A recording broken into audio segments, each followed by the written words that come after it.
Hello everyone and welcome back to another edition of the Road to Rotation. We've got an interesting one here. This is a leader that has never really saw much play, but I think in the current environment it is like not that much worse than some of the options we're already seeing in its color pair. So it could be interesting to test out. But I'm talking about the ST09 Yamato leader. It's mono yellow with 5,000 power and 5 life, and it has Dawn times 1, opponent's turn. If you have 2 or less life cards, this leader gains 1,000 power. So kind of at the end of the game, rather than having an extra life or anything like you might see with the the newest ST Luffy leader, the Egghead Luffy. You instead get to go and be a 6k leader on defense, which is quite good. So definitely something to watch for. You have the 5 life, only 1 less life at the end of the day. The main downsides we'll get into a little bit as we come up. But I did want to highlight this one. Unlike our previous leader, that mono black Luffy, there is actually some meaningful support for Wano type leaders in this color. So first up we have not a super strong one, but a really nice trigger here. We have the Tenguyama Hitetsu, who's a 1-cost 2k with 1k counter. And he has a trigger of up to one of your Wano type leaders or characters gains 2,000 power during this turn. So it can be a pretty good stifler. If this was a 2k, I think this would be a really strong card. Unfortunately, it's just a 1k, so it is a lot less powerful. After that, we have Toko, 2-cost 0 power, 1k counter. With on play, you may trash 2 Land of Wano type cards from your hand. If you have 1 or less life cards, add 1 card from the top of your deck to the top of your life. This is easily one of the cheapest heals in the game. Trashing 2 Land of Wano type cards is pretty steep on the card advantage side of things. But because we're potentially running a pretty heavy Wano package, this is definitely an option as something that, as a worst case, is just a 1k. So worth considering. After that, we have this 2-cost 0 power 2k counter with on play up to one of your Land of Wano type leader or characters gains 1,000 power during this turn, and a trigger of play this card. So this is a pretty solid 2k counter that you get to take advantage of the trigger to make yourself into what often will be a 7k leader for the turn, which can be pretty stifling for the opponent. So definitely something to watch for. After that, we have Toniyasu, 2-cost 2,000 power 1k counter with activate main. You may trash this character. Up to one of your Land of Wano type leader or character cards gains 3,000 power during this turn. So it gives you a +1 in power, or plus 1,000 in power relative to the amount of Dawn spent at the cost of a card, which can be pretty relevant if you are, especially if you can find a way to either play this out for free or just be able to get a big swing. It's a lot less effective here than it is in the green-yellow Yamato, but I do think that this is still potentially something you would want to play. Again, if this was a 2k counter, it would be an easy shoe-in, but as a 1k counter, it's definitely on the edge. After that, we have the 2-cost 1,000 power 1k counter Izo. This is Dawn times 2. This character gains blocker, and then on play, your Land of Wano type leader gains banish. Another one that is very, very strong in green-yellow because of the double attack, but in this leader, I think it's still pretty reasonable. The toughest thing being how do you find a way to get the 2 Dawn on it and get the blocker out of it. Because the banish is pretty strong on its own. So definitely something to consider. After that, we have Ashura Doshi. This is a 3-cost, 3,000 power 1k counter with on play if your leader has the Land of Wano type and your opponent has 3 or more life cards, KO up to one of your opponent's characters with a base cost of 5 or less. So interestingly, this is a little easier to play than it is in green-yellow. Because green-yellow, if they swing into a 4-life leader, they'll already turn off this thing. Whereas this Yamato, you can swing into that 4-life leader, and this card still remains active. So it's active a little bit longer in this deck than it is in green yellow. So kind of an interesting dynamic there. Yeah, one that I would pay attention to, especially if the meta is such that this removal is actually active. Obviously, against stuff like Emu, this doesn't work. Other thing is this also targets base cost, so you can get around some of the cards that try to avoid removal with this one, which is pretty interesting. After that, we have a 2K counter this time. This is a Kinemon, who's a 4-cost 5,000 power 2K counter with trigger if your leader has the land of 1/0 type and your opponent has 3 or less life cards, play this card. So this one kind of works in the opposite way that Doji works. Doji lasts a little longer in this deck. This one is a little harder to turn on than it is in green yellow. So definitely a strong 2K contender, just because getting a free body is always going to be pretty strong. So worth investigating. Next up, we have from EBO3. This Yamato is a 5-cost, 6,000 power 1K counter with on play. Give up to 3 Rested Dawn cards to your Land of Wano type leader. And then on KO, trash up to 1 card from the top of your opponent's life cards. So similar to how Okiku, who we'll get into, gives you kind of a sticky body by making it undesirable for your opponent to swing into it. This one has that same effect, but it also gives you a nice attack on the turn that you play it by giving the Rested Dawn to your leader. So I think this one is probably pretty damn solid for the deck, and definitely a consideration for your mid game. And these are all the cards that just focus on having Land of Wano type leader. There is more to the Wano archetype, where we have up first this 1-cost 0 counter or 0 power 1K counter Yamato with Dawn times 2. Your turn, this character gains 3,000 power, making it become an attacker, just the same as if it was a 1-cost 2K. Actually, even better than 1 cost. It is 1-cost 3K often, because you can invest just the 2 to get it up to a 5K attack. Then it also has on play, look at the top 5 cards from of your deck, reveal up to 1 Land of Wano type card with a cost of 2 or more and add it to your hand. Then place the rest of the bottom of your deck in any order. So a good searcher can't search itself, but can search a lot of kind of important cards. So one to probably include if you're going to stick with the Wano type instead of something more generic. After that, we have Hiyori, classic Wano card here, the 2-cost 0 power 2K counter with on play. You may add 1 card from the top and bottom of your life cards to your hand, and then add up to 1 card from your hand to the top of your life cards. So this is great for setting up triggers, but this one also has the niche ability of getting you into your range for your 6K leader, which can be relevant. Not always going to be the most relevant, but I do think that this has value in that your ability, if your opponents try to starve you, essentially, you can use this Hiyori just to take the life to get down into your 6K leader zone, and then not choose to put anything back. If you don't have anything good to trigger on there, sometimes it's better just to let it rip and have more cards to work with for the turn. But always going to be solid with all of the trigger bodies that we have. After that, we have Otama, 2-cost 0 power 2K counter with activate main. You may rest this character and add 1 card from the top or bottom of your life cards to your hand. Up to 1 of your leader or characters gains 3,000 power during this turn. And then it also has a trigger of rest up to 1 of your opponent's characters with a cost of 4 or less.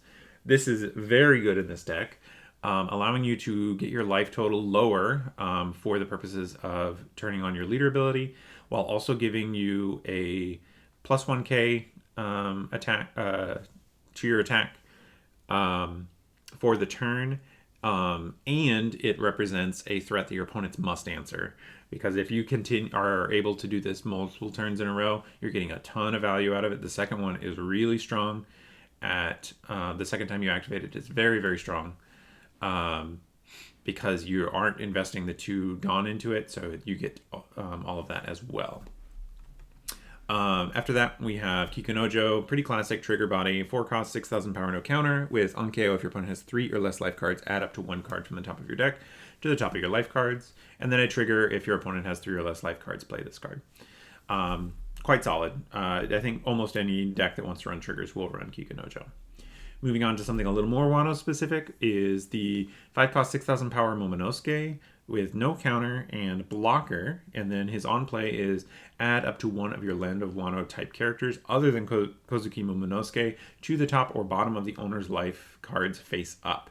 So this is really great to use with something like Otama here. You use Otama, take a life, resting this, and then you can play Momonosuke to put Otama back in life, setting up the trigger off of this one, but also essentially giving you back that life that you used up for the Otama. Works also nicely with Hiyori, or that you can play out on an earlier turn, set up a trigger, and then Momonosuke to send it back because it sits on the board kind of useless past that point. So a pretty solid card overall. Next up, we have a different Momonosuke. This one is from ST08. It is the 6 cost, 7,000 power, no counter Momonosuke with your turn. If you have 2 or less life cards, which is where we want to be in general, your leader gains 1,000 power.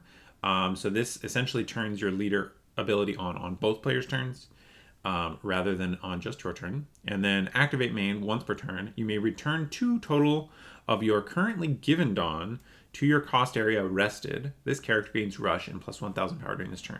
So this is a tough one. It works really nicely with green-yellow Yamato because their ability lets them put 2 Dawn on, 2 rested on somewhere. This one you have to actually invest the Dawn and put it on something, get a swing on it, and then you can return those to get the swing.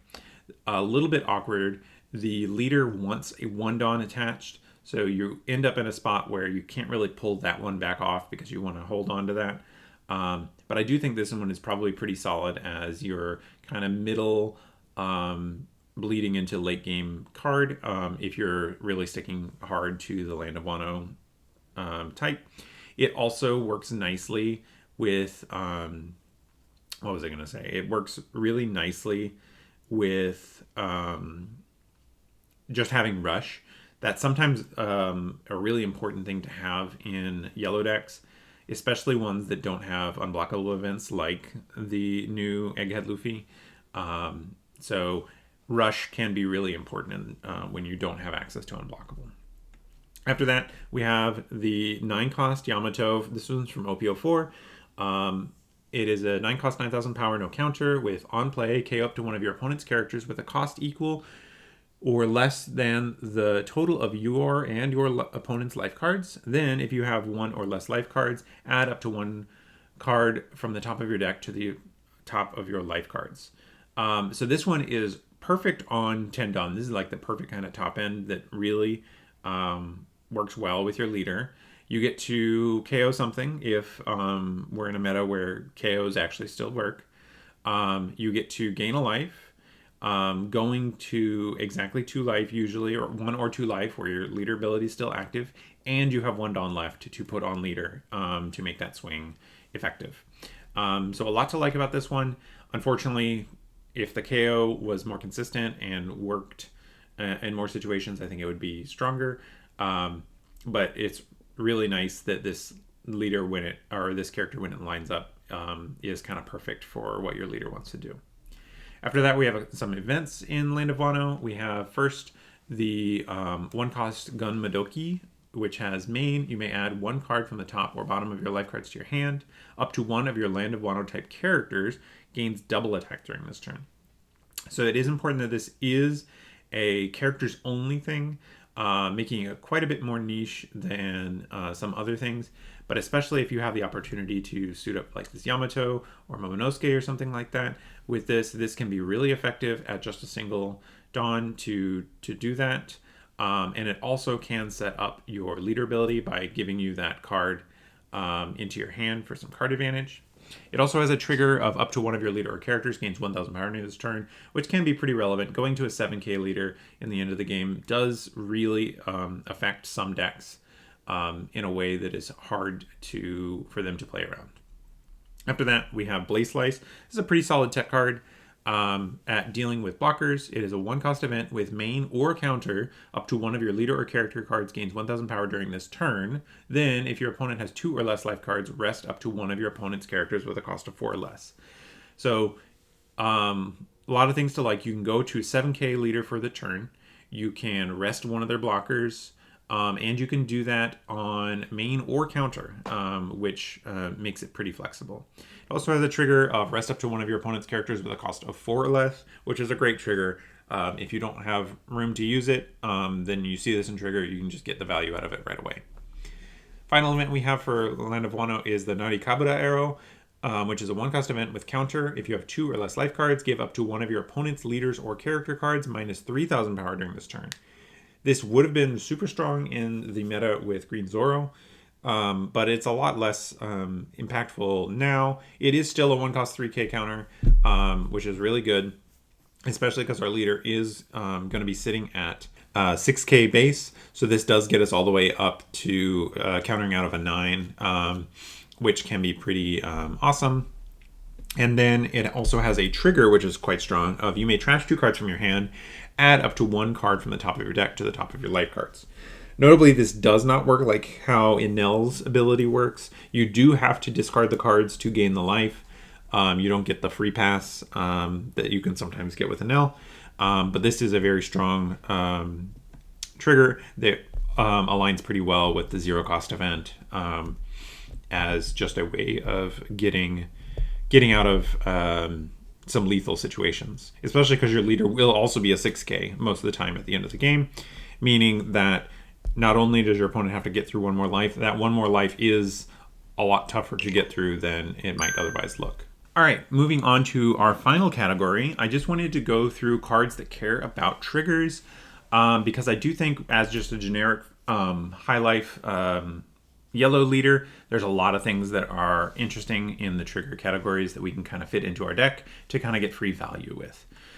Starting off, we have the Onami, a 2-cost 3,000 power 1k counter with on play up to one of your leader or characters gains banish, which is pretty solid, less so in this deck than in green-yellow Yamato, but still quite strong. And then it also has a really strong trigger of KO up to one of your opponent's characters with a cost of 5 or less.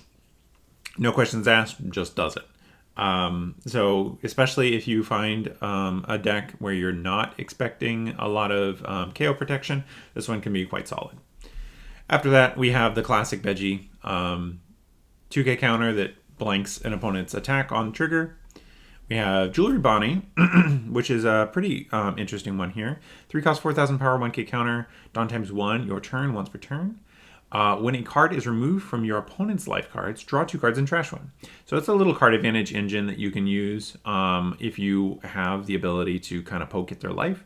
It also works as a way to get your opponents to counter early when they might otherwise want cards, kind of making up for the fact that they are getting card advantage when you swing into them early by countering that with your own card advantage. Also has a pretty nice trigger of draw 2 and trash 1 from your hand, help you sculpt stuff, get bricks out of your hand.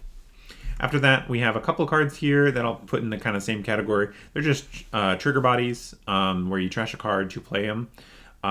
We have Cracker here with the ability to gain double attack, and then we have Sanji here with a blocker. Both are pretty solid options, but I won't go into them too much more because we've gone over them in most other yellow decks. After that, we have Frankie, another trigger body. This one is draw card, and then if you have 1 or less life cards, play it. A lot of times you will be pretty low with this leader, so having some kind of free trigger bodies can be pretty nice, and then it just being a 2k on top is quite solid. After that, we have Basil Hawkins as a means to burn life, because it's on KO, is trash up to 1 card from the top of your opponent's life cards, but it also has a trigger for any of your trigger synergies or just popping out of life, and then it's just a good card for filling curve in the mid game. After that, we have S-Snake. This one is one that'll help you control the board. It has on play and when attacking, you may turn one card from the top of your life cards face up and give up to one of your opponent's characters minus 2,000 power during this turn. And then it's a 4-cost 5,000 power with 1k counter, and it has a trigger of you may trash one card from your hand to play this. So this is a pretty solid way of kind of getting advantage out of your triggers and then using your life, which you're planning on taking a lot of times. You're going to turn it face up to be able to swing into bodies pretty well. So a lot to like on that one. Next we have a 2k counter with that same, you can trash one from your hand to play this card. Solid card, especially if you're trying to get more aggressive. After that, we have Nami. This is one who takes advantage of having triggers in your deck. It's a 5-cost, 5,000 power, 1k counter with on play. You may trash one card with a trigger from your hand. KO up to one of your opponent's characters with a cost of 5 or less. Then, if you have 3 or less cards in your hand, draw one card.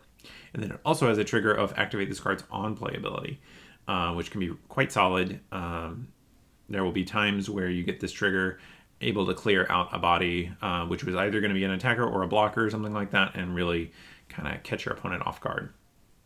So quite solid here. After that, we have the 5-cost 7,000 power no counter Boa Hancock. With on play, you may trash one card with a trigger from your hand. Your opponent's rested leader or up to one of your opponent's characters other than Monkey D. Luffy cannot attack until the end of your opponent's next end phase. Good freeze here, kind of locking your opponent out of a swing here. It's got a really efficient body as well. And at the cost of discarding a trigger card, a lot of times if your deck is built in a particular way, then those trigger cards won't have counter anyways. So you will end up bricked out if you don't have a way of using them. And this is a way to use them. This card also has a trigger with KO up to one of your opponent's characters with a cost of 4 or less, which can be pretty important for clearing out some blockers, especially cards or decks like Boa, where a lot of their stuff is 4-cost. Being able to clear it out is quite nice. After that, we have the classic Nico Robin, 6-cost, 6,000 power, 1k counter. On play, if your opponent has 3 or more cards. Life cards, trash up to 1 card from the opponent of your opponent's top of your opponent's life cards. Wow. So great offensive threat in the middle game and really useful, and then it just doesn't require too much setup. It curves into this ability quite frequently and is hard for your opponent to recognize when they need to just take here. It also has a trigger of play up to 1 yellow character card with a cost of 3 or less from your hand. This can be kind of interesting in this deck because we have a couple things that let us buff our leader for the turn. This trigger can essentially double up on those cards, which can be pretty good at stifling aggro. Say maybe an Emu's got a whole bunch of swings that they want to line up against you, and you're already a 6k leader, then this Robin trigger may be able to put you up to a 7 or 8k leader, which can be quite strong at stifling the attacks out of an Emu. After that, we have the 6-cost 8,000 power no counter Rorono Zoro from the newest starter deck. It has character rush and activate main once per turn. You may trash 1 card with trigger from your hand, draw 1 card, and give up to 1 rested on card to your leader or one of your characters.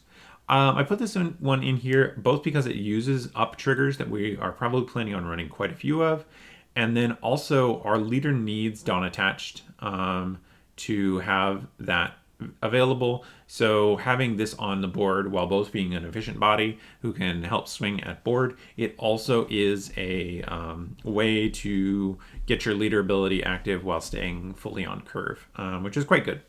So definitely one that I would consider putting in the deck if you have the option. After that, I'm using Moria here to stand in for the whole Moria package here.